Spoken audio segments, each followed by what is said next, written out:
Even though the Harry Potter movies are beloved by fans around the world, they definitely had their share of issues adapting the iconic book series.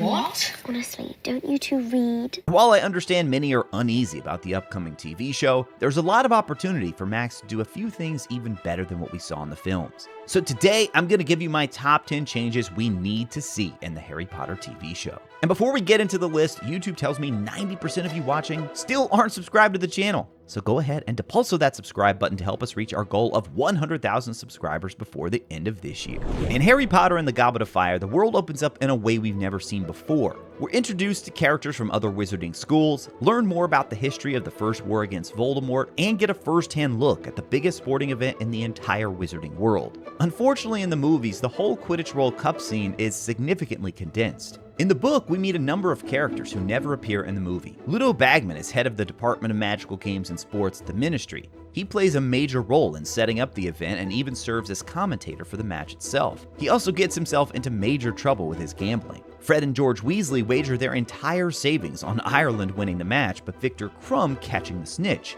which of course is exactly what happens. During the Quidditch World Cup scene, we're also introduced to Winky the house elf, who just so happens to serve the Crouch family. Despite her fear of heights, she's there to save a seat for Barty Crouch Sr., who never shows up. It's only later we learn she was there with Barty Crouch Jr., who was concealed under an invisibility cloak. Of course, then we have the actual match itself. The Goblet of Fire movie only gives us the team introductions. Fudge then calls for the match to begin, and we get an instant cut to the celebrations afterwards, skipping the match itself entirely. After the match, though, there's the whole situation with the Dark Mark, and Winky plays a key role here. She's actually found at the scene, stunned in the forest with Harry's wand beside her. Despite claiming she's innocent, Crouch Sr. dismisses her from his service. And unlike Dobby, Winky is completely distraught at the news. This helps to set the stage for her future employment at Hogwarts, as well as the Spew plotline that was also completely cut from the movies. Matthew Lewis did an excellent job portraying Neville Longbottom in the Harry Potter films, but there are several key scenes involving Neville that were completely cut. I recently read the first book with my son, and I had completely forgotten how much more prominent Neville is here. He appears almost as much as Ron in the book, and there are parts where he's even more involved than Hermione.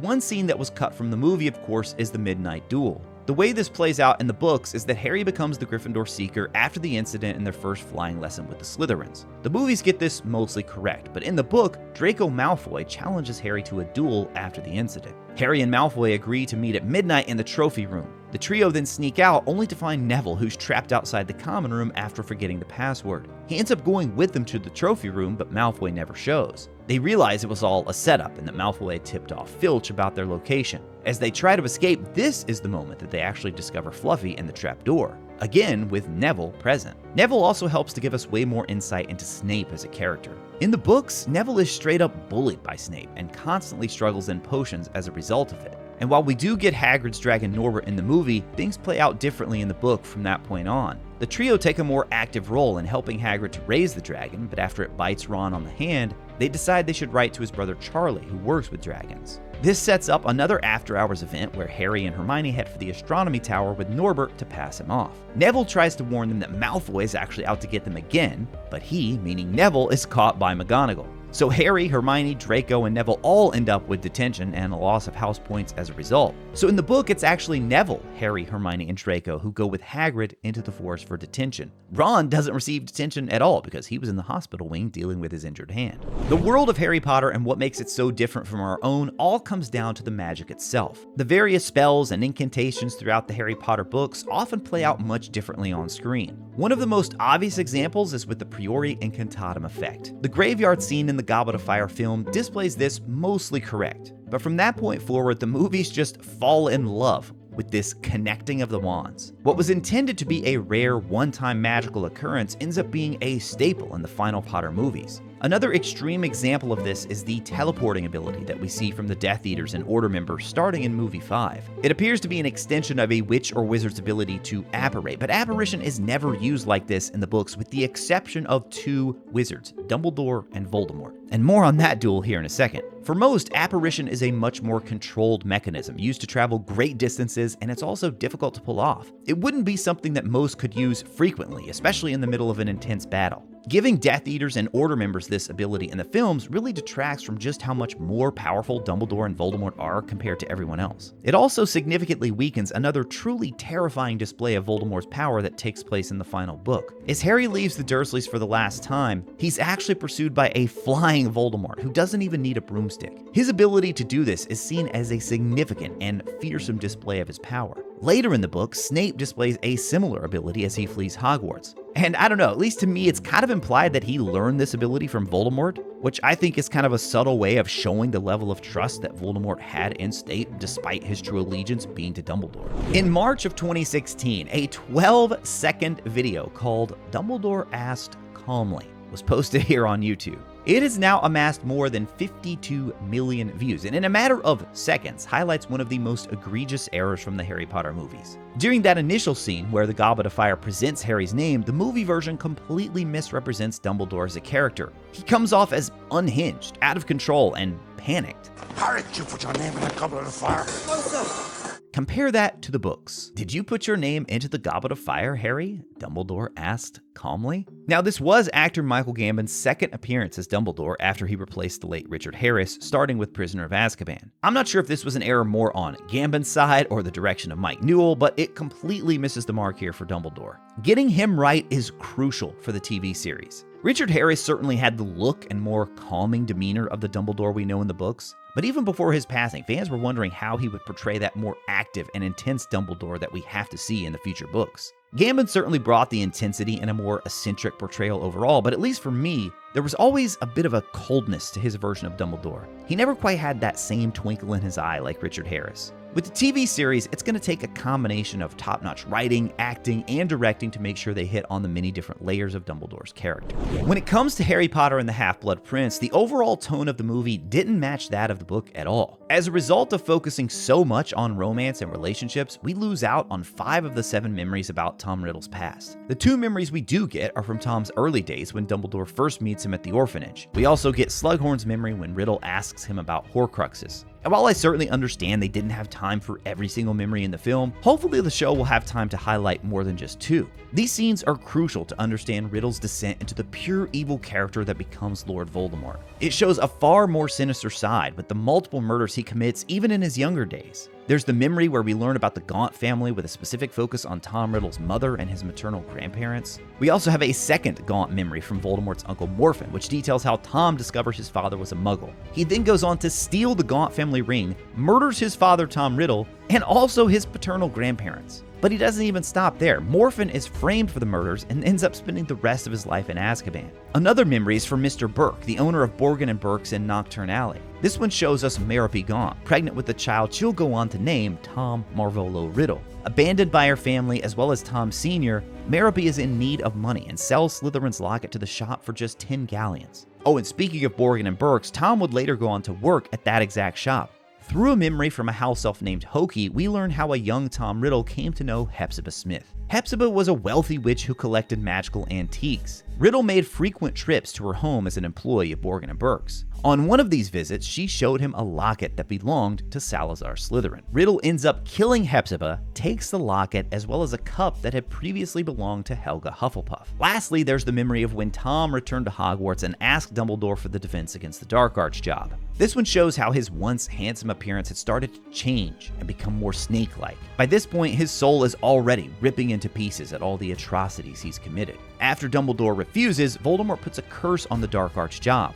And from that point on, no one is able to hold that position for more than 1 year. That is until his defeat at the end of Deathly Hallows. We talked earlier about how David Yates started to change the visuals for magic and spells. This spills over into Dumbledore and Voldemort's momentous battle at the Ministry of Magic in Harry Potter and the Order of the Phoenix. The fight immediately starts with the wands connecting, an effect that we already established was supposed to be a one-time thing between Harry and Voldemort. Sparks fly and Dumbledore really appears like he's struggling in this early part of the battle. This couldn't be further from how he appears in the book. We both know that there are other ways of destroying a man, Tom, Dumbledore said calmly, continuing to walk toward Voldemort as though he had not a fear in the world, as though nothing had happened to interrupt his stroll up the hall. In fact, Dumbledore goes through the entire fight like this in the book. That is until the pivotal moment when Voldemort attempts to possess Harry. This is the one and only time Dumbledore shows any fear in this fight. The book version of the battle also shows both wizards have the ability to apparate at will, even in the middle of their duel. With the swish of his cloak, Dumbledore is able to appear in a completely different position, throwing Voldemort off guard. While there is a fiery snake that appears, Dumbledore is actually the first to conjure the flames, which are described as a long, thin flame. He uses this to wrap around and restrain Voldemort, who then transfigures the rope into a snake that attacks. Oh, and there's also Dumbledore's incredible display with his skill of transfiguration, the very subject that he taught at Hogwarts before becoming headmaster. He animates the statues from the Fountain of Magical Brethren and is even capable of controlling multiple statues as he battles with Voldemort. The wizard statue moves to protect and shield Harry, while the witch statue subdues Bellatrix. He then uses the centaur statue to block one of Voldemort's Avada Kedavra attempts. Fawkes makes a surprise appearance as well to absorb another AK blast. Now, while I don't mind some of the movie's sacrifices for more of a visual spectacle, Dumbledore's overall demeanor plus the lack of the extensive transfiguration could really be improved upon with the television series. If you hadn't read Prisoner of Azkaban before watching the film, you may have been very confused on what is a key plot detail in the book: the identity of the four Marauders, Moony, Wormtail, Padfoot, and Prongs. Of course, they're mentioned in reference to the Marauders map, which Harry gets from Fred and George, but we never learn their true identity, nor do we get all the details about their time at Hogwarts. Remus Lupin, Peter Pettigrew, Sirius Black, and James Potter were very close friends during their time at the school. They each decided to become an animagus purely so they could be with Remus during his werewolf transformations and to help keep him under control. The fact that Sirius and Peter are animagi is shown, but the movies don't delve into the complexity of becoming one, nor do they emphasize the motivation behind their decision to do it. The books provide more depth on Lupin's struggles with being a werewolf and how this condition affects his friendships and life choices. Their acceptance and efforts to help him manage his condition are central to understanding him as a character. Lupin is actually the whole reason the Whomping Willow was planted in the first place. Dumbledore's the one who arranges it so Lupin can have access to the Shrieking Shack. The tree would then prevent others from entering and getting hurt. We also get way more details about the bitter rivalry between James and Snape. This all helps to show James's transition from a school bully into a respectable young man. Until James actually changes, his future wife Lily Evans doesn't even want anything to do with it. The prank involving the Whomping Willow that could have killed Snape was actually Sirius's idea. But when James finds out in the books, he immediately knows it's too far and saves Snape's life. The backstory on the Marauders also helps readers understand why the Potters ultimately ended up picking Pettigrew for their secret keeper rather than Sirius. There's one very important relationship in the Potter series that simply didn't translate well from page to screen, and it's the one the TV show definitely needs to get right. Of course, I'm talking about the relationship between Harry Potter and Ginny Weasley. Unfortunately, in the films, the Harry-Ginny relationship never has any on-screen chemistry. And to be fair here, I'm not really sure how much of this is the fault of the actors. There's also the directing and the writing, which certainly doesn't do them any favors. In the books, we see Ginny go from a shy, quiet girl into a strong, independent woman with her own distinct personality and strengths. She grows into a spunky, confident character, not afraid to speak her mind, and she's incredibly popular. This gradual development alongside Harry's growing feelings for her is built up over several books. As readers, we can more easily see the depth of her character and the mutual respect that forms between her and Harry.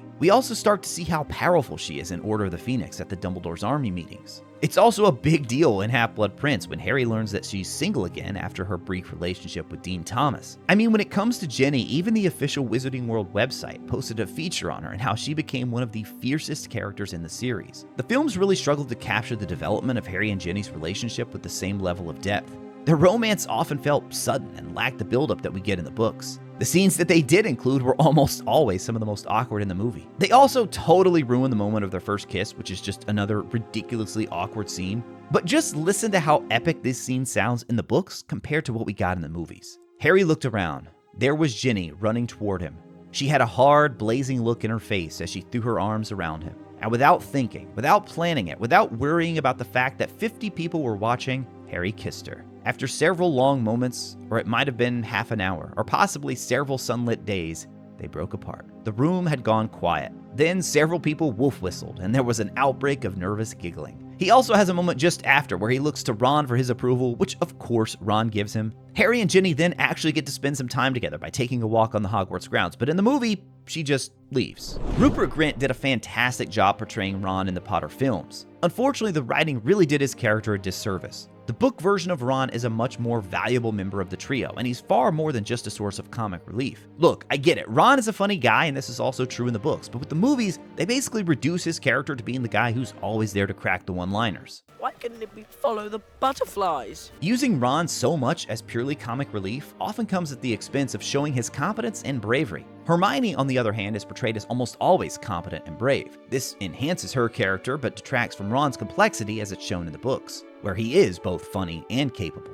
It really all starts with the fact that both Harry and Hermione grew up in the Muggle world. Ron, of course, grew up in a traditional wizarding household. Because of this background, he's a constant source of knowledge and information, teaching the other two about the culture of the wizarding world. He also provides significant emotional support to Harry, especially during his moments of doubt and frustration. This aspect of his character is less emphasized in the films, where Hermione often takes the role of the emotional support. Philosopher's Stone probably does the best job at showing some of Ron's contributions, but even here, there are a few other moments that actually take away some of Ron's plot contributions and give them to Hermione. Ron defeats the troll, but he didn't need Hermione to talk him through it in the book. There's also the situation with Devil's Snare as the trio make their way through the trapdoor to confront Quirrell. Ron completely loses his cool in the movie. In the books, though, we get a wonderful example of Hermione showing that she has book knowledge, but it's Ron there with the common sense knowledge, remaining calm in the face of danger, that ultimately gets the trio through that moment. Unfortunately, passing some of Ron's key moments and even direct dialogue to Hermione is something that only gets worse as the movies progress. Hopefully the new TV series will find an actor as talented as Rupert, but also provide him with a script that's more true to Ron's character in the books. The Battle of Hogwarts certainly delivers when it comes to the overall spectacle,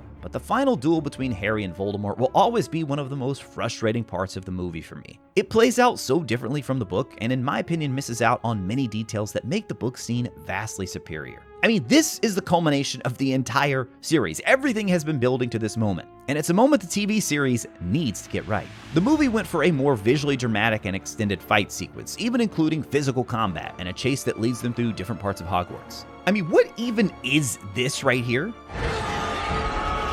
In the book, everyone thinks the battle has been lost. Harry is dead and Voldemort brings him to the castle. And I do have to give credit to the movies here because Neville's speech is absolutely epic.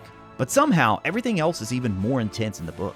Harry's trying to figure out the best moment to reveal himself and show everyone that he's still alive. McGonagall, Ginny, Hermione, and Ron, they all have moments in the book where Harry can hear them scream and he's so tempted to reveal himself then and there. As for the sorting hat, it's actually Voldemort who brings it out, and he declares that there will be no more sorting at Hogwarts. Neville, of course, refuses to join him, and he places the hat on Neville's head and sets it on fire. I had even forgotten about this until I went back to read that scene just for this video. At this moment, you have Grop and the centaurs starting to attack.